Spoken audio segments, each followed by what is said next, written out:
another about 15 that have come in as we're speaking, so thank you all so much for coming out on this night at the end of what is for some of us a very hard university semester.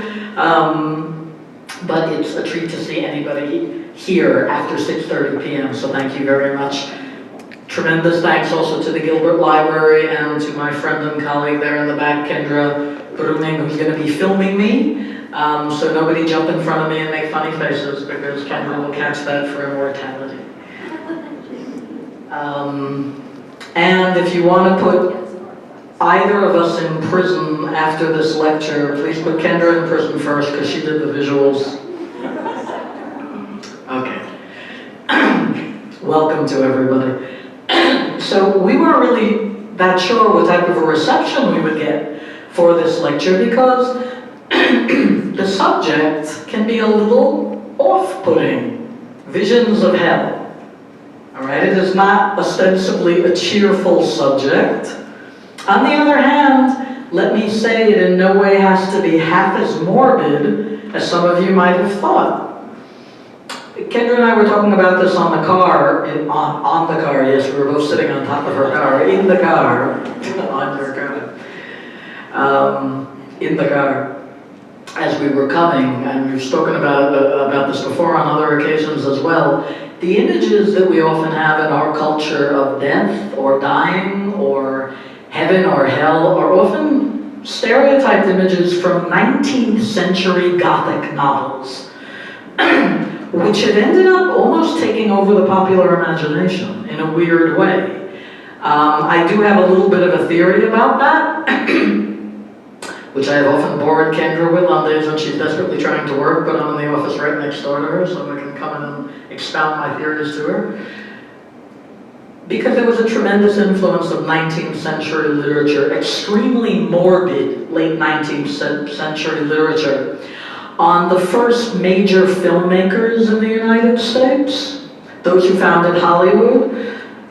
Hollywood, by the way, and I just looked this up right before we came, so I would have the correct date. Hollywood was founded very early in the 20th century, already back in 1905.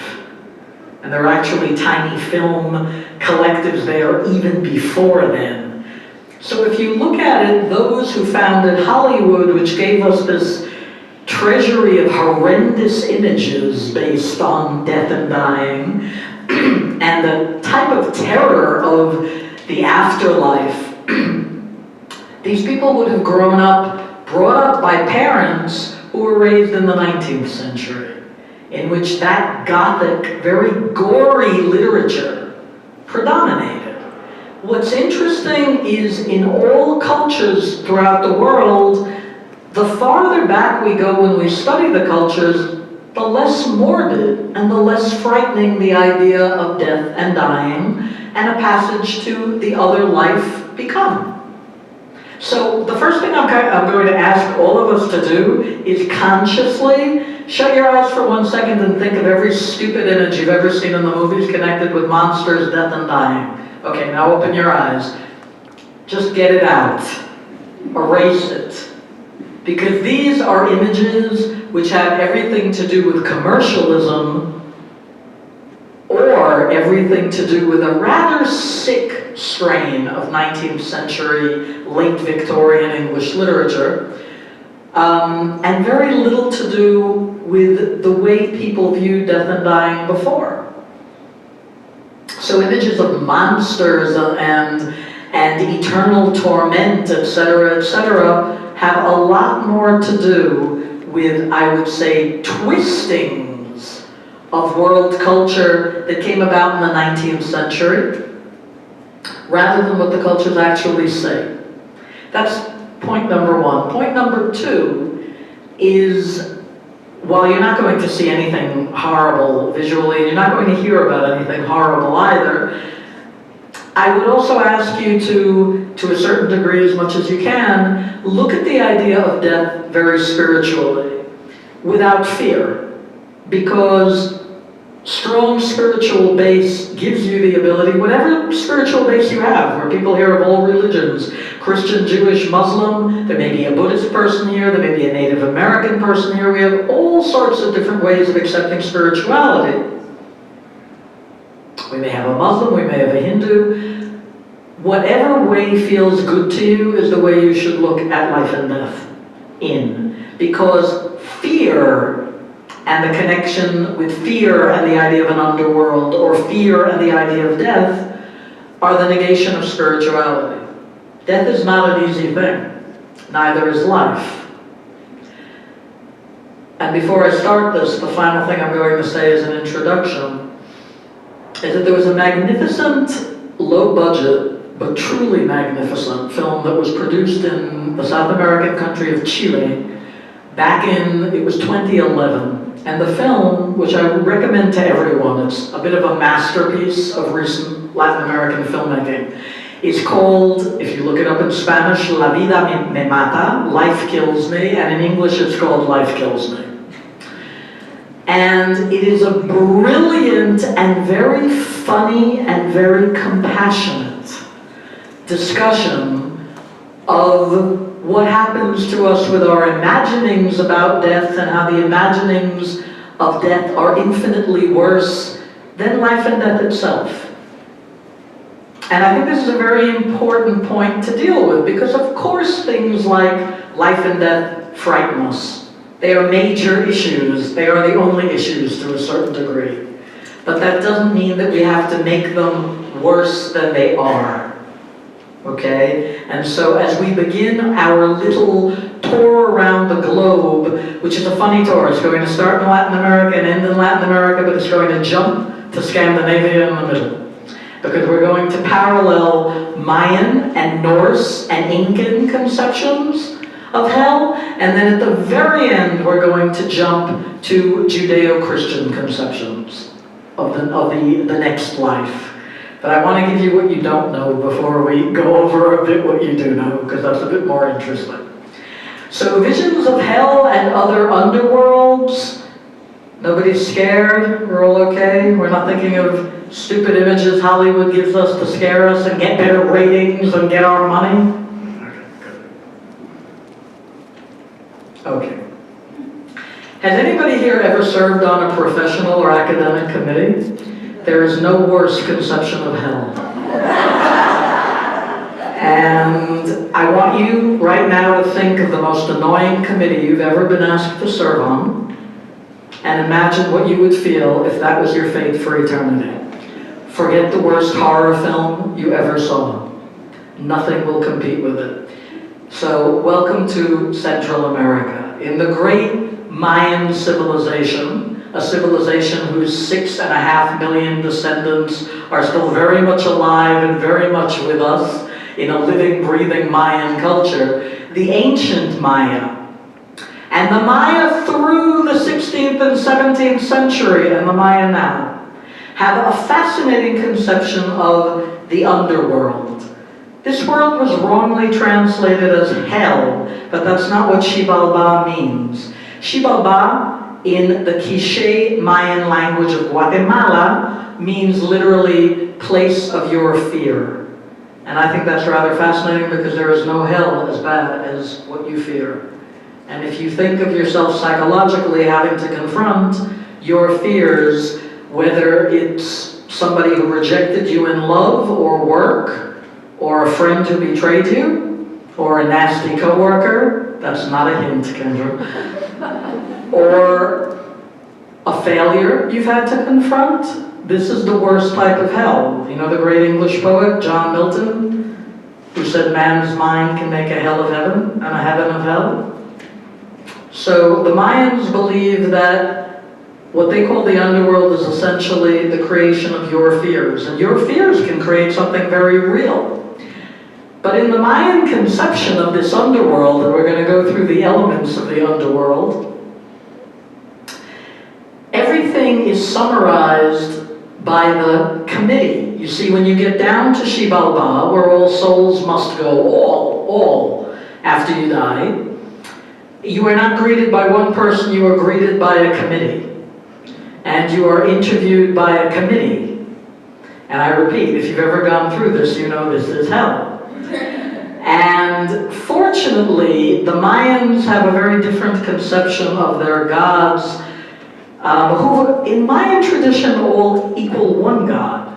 They see one God in Samna with different manifestations. Some of the manifestations are good, some of the manifestations are evil. But they do not view these manifestations as being omnipotent. So they have the 9 lords of Xibalba, and we see some of them here. And the lords of Xibalba are those who focus on, do you see this rather large snake? They focus on what we call in anthropology chthonic energy. Chthonic is a fancy anthropological word for of the earth. Xibalba is the point of death, and it is the point of life. Because life comes from death, and death comes from life, and they revolve in one endless cycle. The serpent is considered a very powerful image of rebirth. Why? A serpent sheds its skin. So this constant symbol of death, rebirth, and death, rebirth is not viewed with any fear. An important part of Mayan tradition is the belief in reincarnation. Something very interesting you might not know, and now you do. In Mayan Indian tradition, the idea of reincarnation is every bit as important as it is in Hindu Indian tradition. There's no connection between the two types of Indians. The Indians of the New World, the people wrongly called the Indians of the New World because Columbus didn't know where he was getting to. But this concept of reincarnation also takes away any fear from death. Now you could say there's annoyance. You're not exactly looking forward after you've finished your mortal life and you've entered this new passage. Now you have to be interviewed by a committee. It's the 9 lords of Xibalba who sit there in judgment on you. That might sound very fatalistic and frightening until you realize that the Maya do not view the 9 lords of Xibalba as particularly bright. In fact, they view them as quite stupid. And so, one of the most important works of Mayan literature, and yes, the Mayans have a huge literature. They developed their own alphabet, as I'm sure many of you know, long before the Europeans showed up in the New World. And even though, unfortunately, 3,000 Mayan codexes were burned by the Spanish conquistadors, there also were codexes that were saved. And the Mayans themselves simply continued to write their stories using European letters. Okay, our alphabet, the Phoenician-based alphabet. So we know of this book called the Popol Vuh, the great Mayan Bible to a certain degree, which gives us this belief, which in a way is a very glorious belief of life and death and resurrection, and life and death and resurrection without any fear. Because the hero twins go down to Xibalba. Here we see one of the hero twins. His name is Hunapu, which is one hunter, and he is being interviewed by 2 of the very nasty lords of Xibalba, called, and I quote, Blood Pus and Mosquito Face.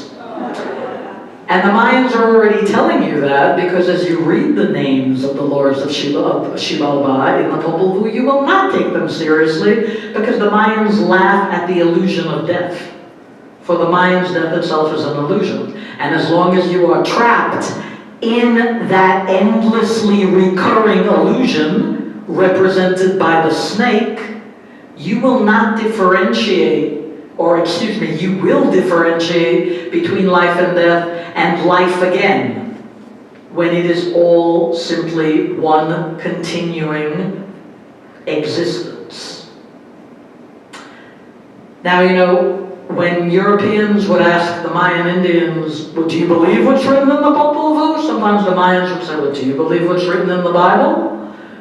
But you know that some of the greatest thinkers, both Jewish and Christian, claim that much of the Bible should be taken symbolically, including people like St. Francis and St. Ignacio of Loyola and St. Augustine. And in Jewish tradition, people like Maimonides and Nachmanides and Rabbi Aryeh Kaplan. So we have this in both very strongly in Christian and Jewish tradition because it's possible that these books are trying to communicate a higher truth. And the higher truth is that there is no division between the worlds. We insist on seeing that division, and so the Mayans make you laugh when you see it, because the heroes will make mud out of the lords of Xibalba. And they will mock them, and they will beat them at their sacred ball game. And what is the sign of them defeating the lords of Xibalba? The plant which we call corn. Anybody know why corn? Why does corn represent the triumph, the eternal triumph of life over death? Why not a banana? Why not a watermelon? Why not an avocado? Corn was definitely, and is definitely, one of the main life sources in Central America, and also in the Andes. But corn also withers and dies and springs up again. So this constant idea of life, death, rebirth is everywhere, and it is not frightening to them. They wouldn't understand if Hollywood would film, and God forbid, because I would not want to know what Hollywood would make out of the Mayans, and I'm sure they wouldn't understand Mayan thought. I could imagine a Hollywood director creating a ghastly scenario for Xibalba, but all Xibalba represents is your own fears. If that's ghastly, then you have to deal with your own fears. Okay, so this is meant to be taken on a very high level of symbolism. And you pass the committee, and now you get an interview with each one of the 9 lords of the night, and they're kind of stupid. Now, you're looking at images that are from Mayan codexes, and these are hieroglyphs. So the Mayan traditional writing form was very similar to that of Chinese, and shared some similarities with ancient Egyptian writing. Only 4 codexes survived the mass bonfire of the Mayan codexes, which the conquistadors officiated at in 1562. Not a nice moment. But fortunately, the Mayans wrote about their culture all over their buildings. And so Mayan culture has been able to be reconstructed. And this constant story of Xibalba appears all the time because the Mayans, like human beings everywhere, are dealing with life and death. What happens when we die? People are preoccupied about this. This is normal. This is human. And the Mayans end up having a rather funny idea of this because in Mayan tradition, each one of the lords of the night represents one of your fears.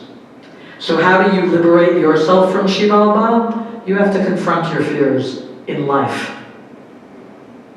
There is no fear of being condemned to an eternity of Xibalba unless you decide to work on one of those underworld committees. But you probably had enough of that in your own day job. So what you must do is confront each one of the fears that you have. Now when the hero twins, the sun and the moon, in Mayan tradition, Hunahpu, who represents the sun, and Ishpalanque, who represents the moon, when they go down to Xibalba, they go down prepared, because when you go into your own hell, you have to know what you're confronting. And in one of the most important scenes from the Popol Vuh, the twins send a tiny mosquito. Remember, one of the lords of the night is actually named, has that in his name, Mosquito Face. They send a tiny little mosquito called in Mayan tradition Sam, which is mosquito. And they send the mosquito to prick each one of the lords of the night. Why do they do that? Because each one then shouts out to the next one, "Hey, Mosquito Face, I just got pricked by this really terrible mosquito. Wow, Puss Nose, I did too," etc., etc. And what are the twins doing? What are the hero twins doing? They are writing down the names. You have to know the name of your fear. You have to know the name of your fear to deal with it. In the story of the Popol Vuh, they learn the names of the lords of the night, and then they salute each one of them by their name. And when they salute each one of them by their name, the lords of the night become quite frightened. "Well, how do you know our names?" "We can't tell you that," the twins say. "Well, what are your names?" And the twins get a little bit obnoxious. I have to tell you, Mayan humor is very similar to British humor.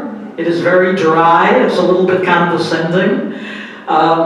That's just an interesting cultural observation. And so they say, well, you know, I have no idea. We have no idea. We don't even know where we're from. We're just two poor orphans. Do we have names? I don't know. What are we called? And this is very important because you have to name your fear. When you name your fear does not control you. You see the image of the jaguar here? This is very, very important in the underworld in Mayan tradition. The jaguar is the animal connected with kingship, but not necessarily being crowned a king. It's that too, but not only that. It is connected with self-mastery. The jaguar is believed to be the very special animal of the sun who goes into the underworld every night. He goes into Xibalba and battles with the lords of the night. He is called the nighttime sun. And the spots on the jaguar represent the sun spots.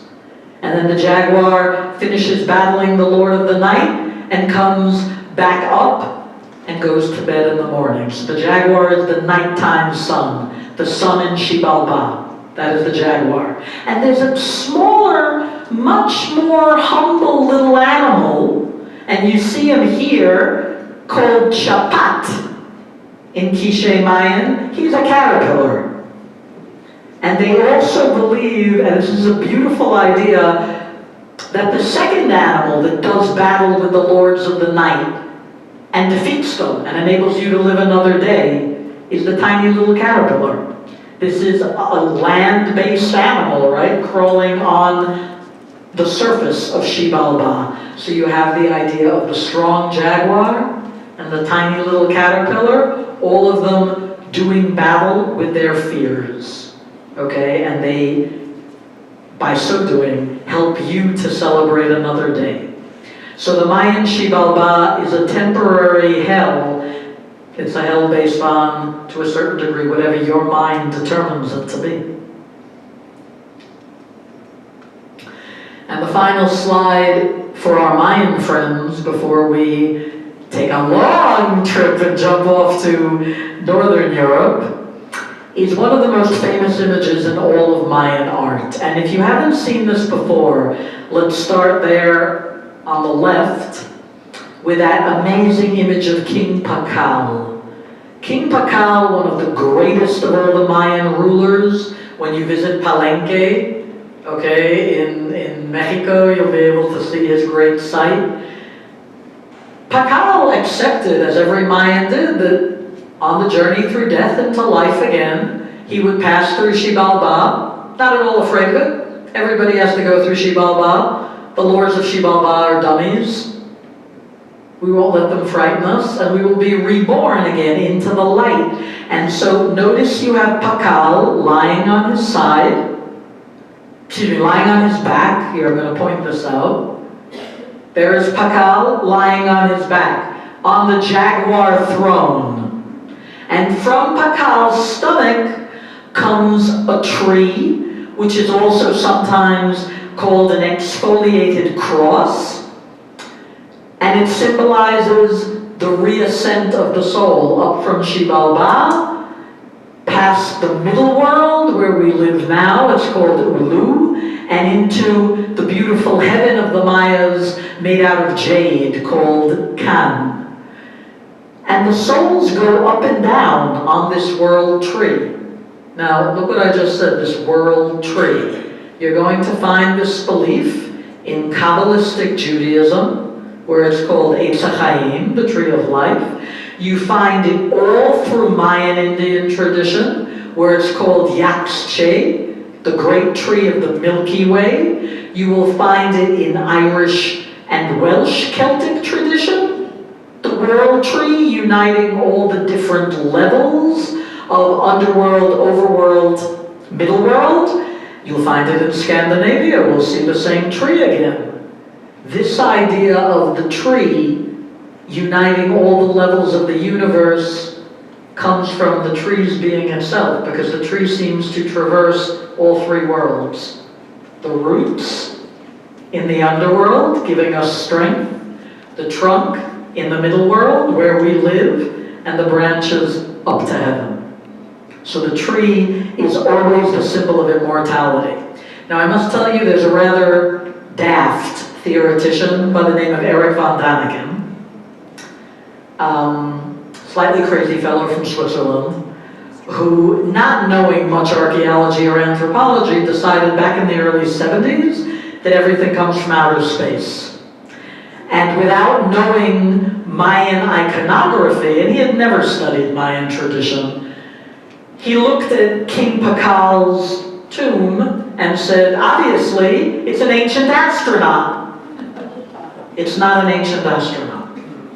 It is King Pakal in what is called the supine position, which the Mayans believe is the position that the soul goes into when it is resurrected, coming up from Xibalba, up from death, traveling the glorious Yax-Che, the glorious world tree, into the light. But if you want to believe that's Pakal taking off in NASA, then I have some really good therapists I would like to recommend to you. I saw there were 2 hands. I will take your questions. I will take questions during the talk. I just want to quickly complete here the final, rather frightening but actually quite funny picture that we see on the right side. Remember the hero twins. Now here you see one of them. That's Hunahpu. We know that's Hunahpu because he's got a spot. He's got a big mole on his cheek. So that's one hunter. That's what his name means in Mayan. And that mole on his cheek means that he died and came back to life. This is a very important part of Mayan philosophy, the philosophy of many religions. One is born, dies, and is reborn. And poor Hunahpu had gotten his head chopped off by one of the lords of Xibalba. But his brother back there, do we see Ixbalam-K right up there, was resourceful enough to replace his head with a squash.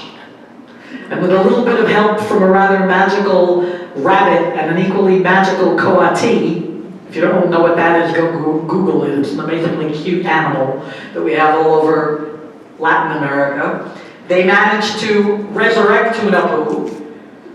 Ixbalam-K has always kept his head about him. And together, the brothers will defeat the Lords of Death. But how do they do it?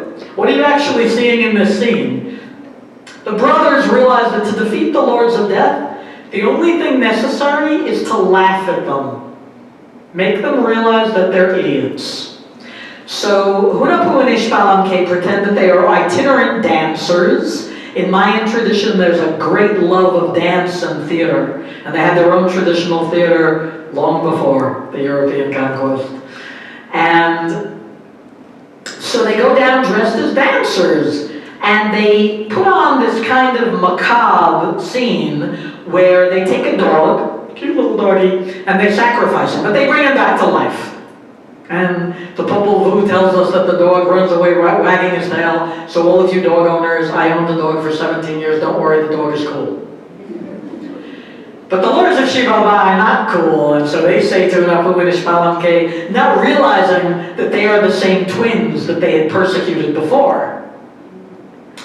They say to them, we love that scene, can you sacrifice us and bring us back to life? And they're only too happy to oblige. So there you see Ixbalam-K sacrificing one in the back, Hunahpu sacrificing another one, and guess what? They don't bring them back to life. 2 of the lords of Xibalba have survived that. They were not yet sacrificed by them. And they run off crying. And Hunahpu and Ixbalam-K almost pity the lords of Xibalba. And they say, you know what, you can go on living, but one thing you can no longer do. You can no longer ask for human sacrifice from people. You do not have that right. That hell is ending. Now, this is very interesting, folks, because this story relates to a point in Mayan history when human sacrifice is essentially gotten rid of. And although the Mayans never practiced human sacrifice to any degree on the level that the Aztecs did, and I always have to add here, please don't forget, in Europe there were religious wars, so there was another form of human sacrifice. It is still an important moment in Mayan tradition when human sacrifices ended. Now this is interesting because this is saying, to a certain degree, the worst hell you're ever going to experience is on this planet. not the next one. Because the Mayans, to a certain degree, were making a not so unobvious reference to their Aztec cousins who continued to practice human sacrifice. So when they say, as they say in the Popol Vuh very clearly, you do not have any right now to demand the blood sacrifice. That's the end of human sacrifice in Mayan culture. That's also referring to the fact that some of their cousins were still practicing it. So, some of their cousins in Europe and some of their cousins in Mexico. So we have this idea that hell can also be what you create. Now, I saw some hands. I am happy to answer questions during the talk. So, I saw a hand, my good man. One hand, two hands. Go on. So first one, the world tree you were talking about, the Celtic and Scandinavia, I just wanted to add in the world tree also connected the 9 worlds of the North. Yes, yes. So we will get to that very, very soon, because the next segment we're going to look at is the Norse in Scandinavia. And that world tree, so you were reading my mind, my dear, that world tree will come in a very, very important way. Excellent. No, I did not plant him there, but he is the grandson of a wonderful couple who are friends of ours. So I almost planted him there. There was a hand back there. Anybody? No? I imagine that hand? A hand over here. I noticed that the heads of the lords of the Of Xibalba. Xibalba are very elongated, and I know that the Mayan practice elongating the heads too. Now, why are the heroines' heads not elongated and theirs are, and why did they? So that's a very good question. The Mayans hardly elongated anybody's head. It was a small, a very not widely practiced custom, only used among the upper levels of the elite. 99% of all Mayans did not have elongated heads. It often drew the attention of early anthropologists and archaeologists, who I have to say, and this is my kick in the rear to my own profession as an anthropologist, sometimes I think 19th century anthropologists exaggerated the importance of it. It was done, but it was a very limited practice. But there definitely is, in the Popol Vuh, a lot of self-criticism, and the Mayans are often making fun of their own aristocracy, as much as they're making fun of the Spanish conquistadors or the Aztec nobility.